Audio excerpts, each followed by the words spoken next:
What's up guys, it's Commander Wolf. And Darren. Did you guys catch all the Clone Wars and Rebels references in Solo? Today we're talking about Solo, a Star Wars story.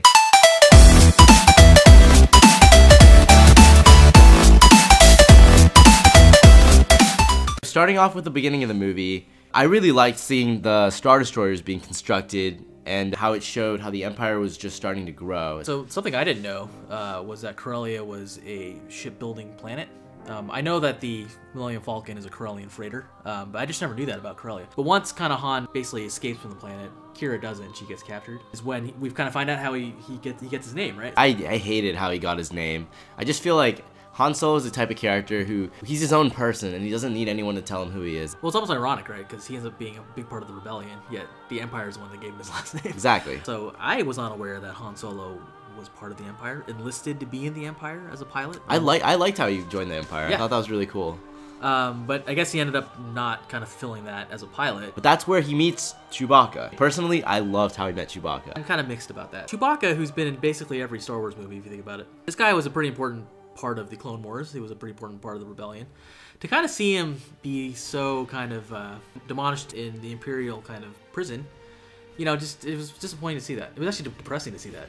The next scene we get to see them is they're pulling off their first job together. And this was when they were train robbing the Coaxium and defending it from Enfys Nest. I realized that this was a reference to the Clone Wars episode where Boba Fett and Asajj Ventress are defending the train from the local, I guess, people. This director has put in a lot of Clone Wars and Rebels references, which we'll get into. But Enfys Nest, do you want to talk about them? When we end up first meeting them, we have no idea who they are. We're just other pirates. We don't like them, kind of initially off the bat. To jump forward to the end of the movie, when you find out who Enfys Nest is and what her organization is, and they're trying to basically fight for the little people against the Empire, you start to root for them.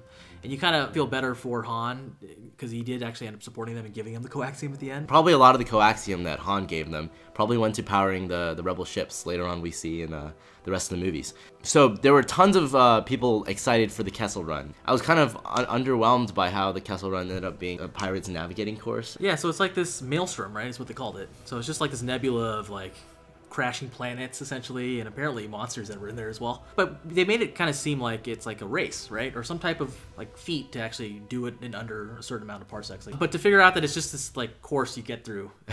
It doesn't matter if you do it in 30 parsecs or under 12 parsecs. Like it doesn't really matter, right? It's just like no one really cares. It also is a Clone Wars reference to the Balmorra Run, basically identical with the nebula of crashing planets and the animals you find. Speaking of animals, the giant space whale and the Kessel Run kind of reminds me of the Purrgil from the ending of Rebels. They both have electrical tentacles, but I think the creature in Solo had multiple eyes, thus they're not the same. Let's talk about how Han acquires the famed Millennium Falcon, his ship, his flagship essentially, from Lando.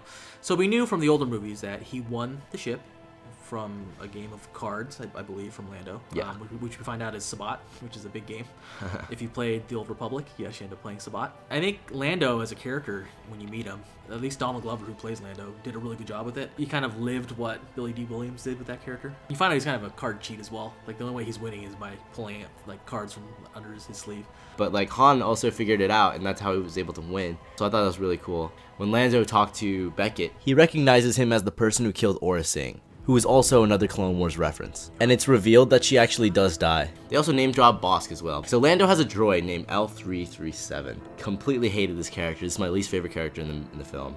I actually agree with that. I didn't like the fact that she was so lively. And then she was also like really pro-droid. Like when they got to the Spice Mines of Kessel and she was freeing these droids with the restraining bolts and stuff, it's like, it got really weird. Okay, so speaking of the Spice Mines, it's really cool to see the Pikes back. If you guys have seen the Clone Wars show, you guys will recognize them from there. And also they referenced a lot about how the Wookiees were enslaved by the Empire. So after the Clone Wars ended, the Empire basically enslaved all the Wookiees, and you hear Chewbacca basically trying to get back to his people and save all of them. Yeah, and they actually played a main role in getting them out of there, if you think about it, because if it wasn't for the Wookiees helping out, they wouldn't have gotten the Coaxium out. So. No, they wouldn't. Going back to the Clone Wars reference of the Pikes, if you guys remember, the Pikes actually, I believe, were introduced when Darth Maul was trying to create his Death Syndicate. Now, Darth Maul, he shows up as probably the biggest spoiler in this film, where he comes, you find out he's actually in charge of Crimson Dawn. And if you guys remember, during the Clone Wars, he actually ran the Shadow Collective, the crime syndicates, and everything, and Mandalore as well. And if you guys notice, on Dryden Voss's ship, there's a Mandalorian suit of armor that's actually crimson red as well. So that's probably a reference to his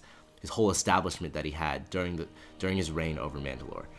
So it's really cool to see the character back in action and finally be canon. I'd say this, like, seeing it in film is making it really canon.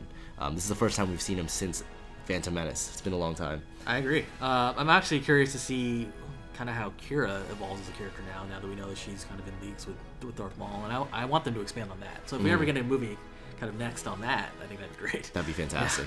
Yeah, yeah, no, there's a lot of people, there's a fan theory that Qi'ra actually may potentially become Rey's mom. There's definitely different avenues they can go down in terms of turning this character into someone of importance, so I'll leave it to them to kind of decide what they want to do with that. Most definitely. Alright guys, that wraps up our video today. Thank you guys so much for watching. If you guys like this video, go ahead and smash that like button. If you guys want to see more, go ahead and smash that subscribe button. This is Commander Wolf. And Darren. Signing off, and as always, woof woof.